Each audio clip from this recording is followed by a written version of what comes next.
Hi hello everyone. இன்றைக்கி இந்த வீடியோவில் டெஸ்ட் அப்படின்ற தமிழ் லாங்குவேஜ் ஸ்போர்ட்ஸ் ட்ராமா ஃபிலிமோடைய ரிவ்யூ பற்றி தான் பார்க்க போகிறோம். இந்த படத்தை இன்றைக்கி நெட்ஃப்ளிக்ஸில் டேரெக்டாக ரிலீஸ் பண்ணியிருந்தாங்க. அண்ட் இந்த படத்தில் நடிச்சிருக்காங்க சித்தார்த், மாதவன், நயன்தாரா, மீரா ஜாஸ்மின் மற்றும் பலர். அண்ட் இந்த படத்தை டைரக்ட் பண்ணியிருக்காரு சசிகாந்த். ஸோ இந்த படத்தோடைய பாசிட்டிவ்ஸ் பற்றி பார்த்தோம்னா இந்த படத்தோடைய மேக்கிங் இம்ப்ரெசிவாக இருந்தது. ஸோ இந்த படத்தில் நெகட்டிவ்ஸ் பற்றி இப்போ நம்ம பார்த்துடலாம். இந்த படத்துடைய story, screen play and dialogues எழுதப்பட்ட விதம் இன்னும் கொஞ்சம் பெட்டராக இருந்திருக்கலாம். அண்ட் எந்த ஒரு கேரக்டரை கூட நம்மளால் ப்ராப்பராக கனெக்ட் ஆக முடியலை. இவங்க இந்த படத்தை ஸ்போர்ட்ஸ் ட்ராமா ஃபிலிம்னு சொல்லி எடுத்திருக்காங்க. ஆனால் இது ஒரு ஸ்போர்ட்ஸ் ட்ராமா ஃபிலிமாகவே எனக்கு கன்வே ஆகலை. ஏன் சொல்கிறேன்னா, இப்போ ஒரு ஸ்போர்ட்ஸ் ட்ராமா ஃபிலிம் நம்ம பார்க்குறோம்னா அந்த படம் பார்த்து முடிக்கும் போது நம்மளுக்கு ஒரு மோட்டிவேஷன் கிடைக்கும். நம்மளும் இந்த மாதிரி ஜெயிக்கணும் அப்படின்னு நம்மளுக்கு ஃபீல் ஆகும். பட் இந்த படத்தில் எனக்கு அந்த மாதிரி எதுவும் ஃபீல் ஆகலை. அதே மாதிரி இது ஒரு த்ரில்லர் படம் மாதிரி கொண்டு போக ட்ரை பண்ணியிருக்காங்க. செகண்ட் ஹாஃபில் ஒரு பெரிய கிரிக்கெட்டரோட சன்னை கடத்திடுவாங்க. ஒரு பெரிய கிரிக்கெட்டரோட சன்னை கடத்தினா என்னெல்லாம் இஷ்யூஸ் வரும்ன்றதே புரியாமல் படம் பண்ணியிருக்காங்களோ அப்படின்னு தான் ஃபீல் ஆச்சு. இப்போ பர்ஃபார்மன்ஸ் பற்றி பார்த்தோன்னா சித்தார்த்தும் மாதவனும் ரொம்ப நல்லா நடிச்சிருந்தாங்க. அதுலேயும் எனக்கு மாதவன் அவர்களுடைய நடிப்பு ரொம்ப பிடிச்சிருந்துச்சு. அண்ட் படத்தில் நிறைய கேரக்டர்ஸ் வராங்க. நிறைய கேரக்டருக்கு ப்ராப்பரான ஓப்பனிங்கும் இல்லை, ப்ராப்பரான ஃபினிஷிங்கும் இல்லை. ஒரு கிரிக்கெட்டரோட சன்னை இவங்க கடத்திடுறாங்க. அதை ஒரு போலீஸ் இன்வெஸ்டிகேட் பண்ணுவார். அந்த இன்வெஸ்டிகேஷனும் ப்ராப்பராக இல்லை, அந்த இன்வெஸ்டிகேஷனுக்கு ப்ராப்பரான ஒரு எண்டிங்கும் இல்லை. நிறைய தமிழ் படங்களில் வரா மாதிரி இந்த படத்துலேயும் போலீஸ் ஆஃபீஸர் தாடியோடு இருக்கார். இதெல்லாம் ஏன் பண்ணுறாங்கன்றது தெரில.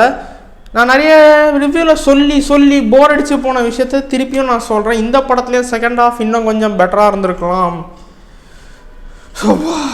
எவ்வளோ ஆட்டிங்க நானும் இதே சொல்கிறது.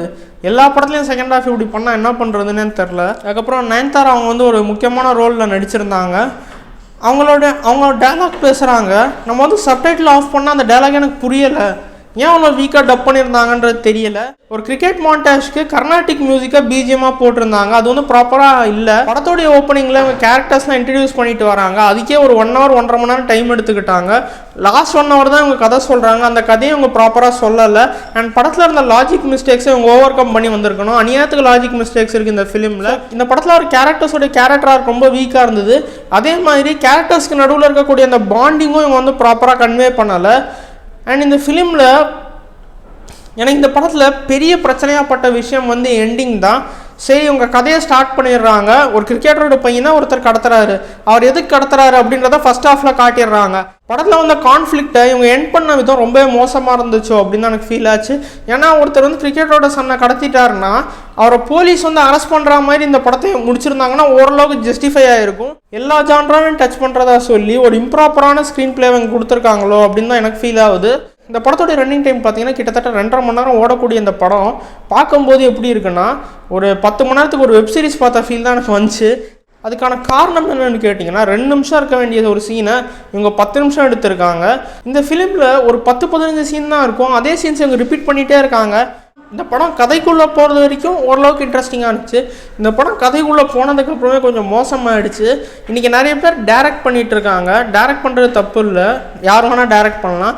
ஆனால் அதுக்கு முன்னாடி ஒரு சில விஷயங்கள் கற்றுக்க வேண்டியிருக்கு. அதெல்லாம் கற்றுக்கிட்டாங்கன்னா நல்லது. 3 ஆக்ட் ஸ்ட்ரக்சர்னால் என்ன, ஒரு கேரக்டருக்கு எப்படி எழுதணும், ஒரு ஜான்ரா ஃபிலிம்னா அதுக்கு எந்த மாதிரியான சீன்ஸ் அந்த படத்தில் இருக்கணும்னு அவங்களுக்கு புரிஞ்சுக்கிட்டாங்கன்னா நல்லது. இந்த படத்தோடைய பிளாட்டே எனக்கு ஒரு பிரச்சனையாக தெரியுது. இந்த படம் ஒரு கிரிக்கெட்டரை அவரை ப்ரூவ் பண்ணுற படமா, இல்லைன்னா ஒருத்தர் வறுமையினால் பாதிக்கப்பட்ட ஒருத்தர் தப்பான முடிவு எடுத்து அவர் கஷ்டப்படுறாருன்ற காட்டுற படமா அப்படின்னு எனக்கு கன்வே ஆகலை.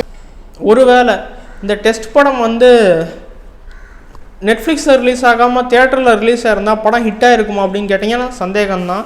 இந்த படத்தில் எங்கேயுமே ஒரு ஹை மூமெண்ட்டு க்ரியேட் ஆகலை. படத்தோட எமோஷ்னல் சீனில் படத்தில் வர ஆளுங்க தான் அழுகுறாங்களே தவிர நம்மளுக்கு அழுக வர மாட்டேங்குது. ஸோ இதுக்கான காரணம் புவரான ஒரு ரைட்டிங்னு தான் எனக்கு தோணுது. ஸோ ஓவராலாக இந்த டெஸ்ட் படத்தை பற்றி சொல்லணும்னா என்ன தான் சித்தார்த்தும் மாதவனும் நல்லா நடிச்சிருந்தாலும் இந்த டெஸ்ட் படம் நம்மளுடைய பேஷண்ட்ஸை டெஸ்ட் பண்ணுற ஒரு படமாக தான் நான் பார்க்குறேன். இந்த படத்துக்கு நான் கொடுக்கக்கூடிய ரேட்டிங் 3.5 out of 10. சப்போஸ் நீங்கள் இந்த படத்தை பார்த்துருந்தீங்கன்னா உங்களுடைய ஃபீட்பேக்கை கீழே கமெண்ட் செக்ஷனில் கமெண்ட் பண்ணுங்கள். இந்த வீடியோ உங்களுக்கு பிடிச்சிருந்தா மறக்காமல் லைக், ஷேர் அண்ட் சப்ஸ்கிரைப் பண்ணுங்க.